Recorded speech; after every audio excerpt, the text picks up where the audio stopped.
Former President Duterte is in good spirits, as usual. He's always happy to see his defense team. Yeah. And we're working on his case.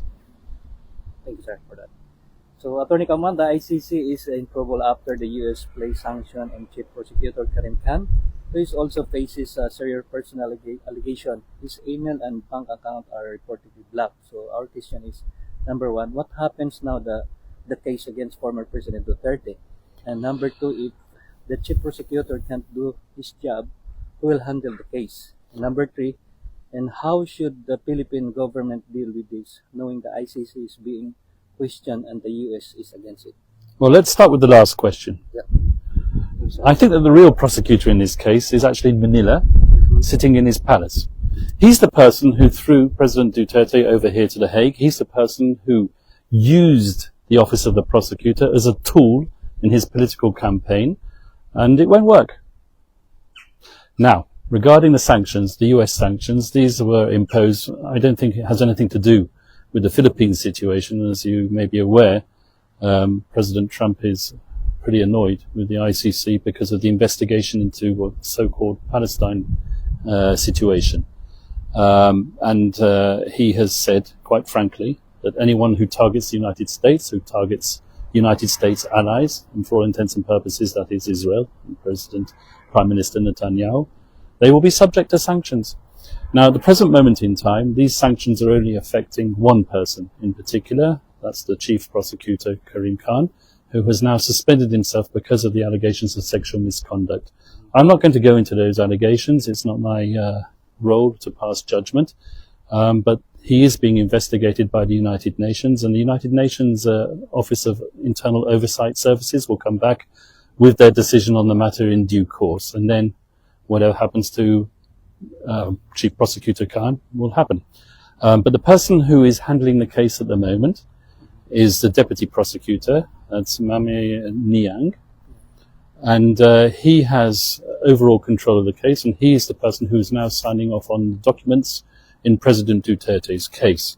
However, on an operational basis and on a day-to-day basis, the person interacting with the defense is an experienced American prosecutor. I'm not going to mention his name, but he's a professional prosecutor. We just hope that the deputy prosecutor himself will take the time to learn the case and also interact with the defense, because just as I am accustomed to interacting with the former chief prosecutor, I expect that the deputy prosecutor who has now assumed that role will interact with me. Attorney, with respect to the application or the motion that you filed pertaining to the disqualification of 2 of the 3 judges, we are awaiting the result of that. Do you have insights, or were there already information with respect to the result from the plenary session? Well, let's get this straight. I'm defense counsel. I don't sit in chambers. I'm not a party or a fly on the wall in the discussions of the judges themselves. The judges, as you will be aware from the decision which was issued, have been required, I'm talking about the 2 judges who the defense requested to disqualify, have been required to make their observations by a certain date, and that was yesterday. They would have made their observations. I'm not sure whether those observations are disclosed to defense counsel at this moment in time. And they will be disclosed in due course once the plenary have sat and once the presidency renders its decision, and we will know what they decide. Let me make one thing clear. We invited the judges to disqualify themselves, or to excuse themselves, right, as a matter of courtesy and out of respect. They said that we shouldn't do that. Well, we shouldn't do that, but we acted out of politeness and courtesy. It's not our position to criticize judges. Judges are independent. They have a degree of integrity. That's presumed integrity, and we're the last people to question their integrity. However, this whole issue with respect to jurisdiction has already been litigated, and litigated extensively, and those 2 judges were party to that decision. That's what the request for disqualification is all about. Attorney, it is also a known fact that the former president is now the mayor of the city of Davao. Are you already processing everything with respect to his oath-taking? I'm not going to talk about oath-taking or anything. That's a legal question which is being handled by his Filipino lawyers. Okay.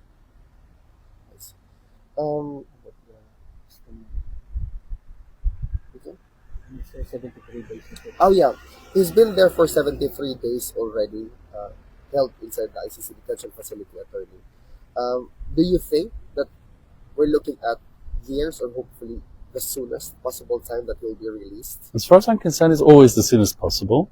As I've told you many times before, there are certain preconditions which have to be met before an individual can be released at the ICC. It's not like one of your run-of-the-mill criminal cases where you can post bail and just get out and go home. No, in order for someone to be released here, there has to be a willing state party capable of receiving him onto its territory. And that's what we're looking at. It's a long process. It's something which requires a certain degree of diplomacy. And let me just come back once again to this whole issue of the elections. Okay, people miss the point. The former president won a landslide victory. Yes, As far as I'm concerned, that's a finger in the eye to the people who threw him over here. correct. That's the real point of the elections. It was a protest vote. Yes. Attorney, with respect to the prosecution's request or motions, twice they were granted that the presentation of witnesses will be extended. What is the implication of that with relation to the longevity of the trial in general? Well, perhaps if we feel that we've been disclosed statements and witnesses, evidence at a late stage, then it could formulate a request on my part for the postponement of the confirmation hearing. But I'm not asking to postpone a confirmation hearing at the present moment in time at all. In fact, I'm quite happy for it to be brought forward, and I wish it would be. Because currently, attorney, there has been a report that one of the senator of the Philippines found out that there were ICC investigators already in the Philippines right now trying to ask retired policeman or policeman to sign a, what do you call that? An affidavit to strengthen their case here in the ICC. Is this also in line with the particular request that they have to delay the presentation of the witnesses? I don't know what's going on in the office of the prosecutor. I've heard these allegations. I'm certainly not going to comment on the evidence in a media interview. I'm not allowed to do that, and I do not propose to do that. But I've certainly heard of these allegations, and they will be processed by the defense team and used in due course. Should the government of the Philippines, the president himself, request for the ICC that our former president be brought back to the Philippines, can that be facilitated? Yes. Thank you. Attorney, is there something that you want to address the Filipino community all over the world with respect to what's happening, what we see as an illegal detention and a curtailment of his freedom as a Filipino citizen? I want to tell the Filipino community around the world who support the president to keep your spirits up, to support him, but to support him lawfully, Yes. and with all respect for due process, the judges and the victims, who I've said time and time again have an important role to play in this case, Yes. and they have a right to have their voices heard. So respect that. Has nothing to do with his innocence. We will fight for that, and we will hopefully bring him home soon. Thank you very much. Attorney. Have a great day. God bless you, sir.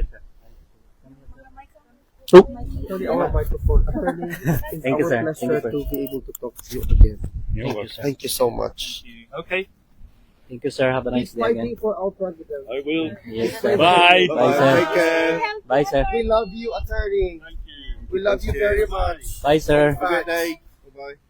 Okay, mga kababayan, hingi po tayo ng comment sa ating pong kaibigan na si Alvin. Sir. Wait. 1 second. Live ba yan? Mga kababayan, narinig po natin ang sinabi ng lead counsel ni dating Pangulong Rodrigo Roa Duterte na ang pinaka-bottom line po is that again and again, he made mention that the president is in good spirits and that he's okay, that they are that he's going to fight for the president until mauwi po siya sa Pilipinas. Pero what stood out from this interview is that should the government of the Philippines, through the president himself, file a request for the former president and now mayor of Davao City be brought back to the Philippines, that can be facilitated and that can be done in an instant. Mga kababayan, also, the result of the election, which just concluded, is a reflection of the voice of not only thousands, but we are talking of a landslide victory for the former president to be voted as mayor of Davao. Huwag po tayong mawalan ng pag-asa. Huwag po tayong mawalan o mahinaan ng loob sa mga nangyayari, although it is a reality that he's been held in detention for for already 73 days, and that's a lot telling of the speed of the justice and the speed of the proceedings taking place dito sa ICC. Napaka-importante po na ipagdasal natin si Pangulong Duterte at para po magbigyan po siya ng how do you say that? Strengthening his mind to go through this whole proceedings, mga kababayan. At irespeto po natin ang judicial proceedings, irespeto po natin ang opinion ng mga judges, irespeto po natin ang mga nangyayari ngayon kasi this actually involves a lot of elements. Kung i-review niyo po ang interview, malalaman po na actually this can be, how do you say it, concluded immediately if the President of the Philippines, President Bongbong Marcos, will ask that he'll be brought back to the Philippines. It can be facilitated, and you should do this, Mr. President. As a matter of courtesy to a former president, a Filipino citizen who was illegally or viewed by a lot of people taken or brought to the custody of ICC. Yun po ang update ngayon, sir. Thank you, sir. Mabuhay ka. Mabuhay po kayo, sir, hanggang gusto nyo. Ayun po mga kababayan, mga ka-partners, ang update po dito sa The Hague, Netherlands, at yun po ang sinasabi ng ating ng legal counsel po ng ating mahal na dating Pangulong Rodrigo Roa Duterte.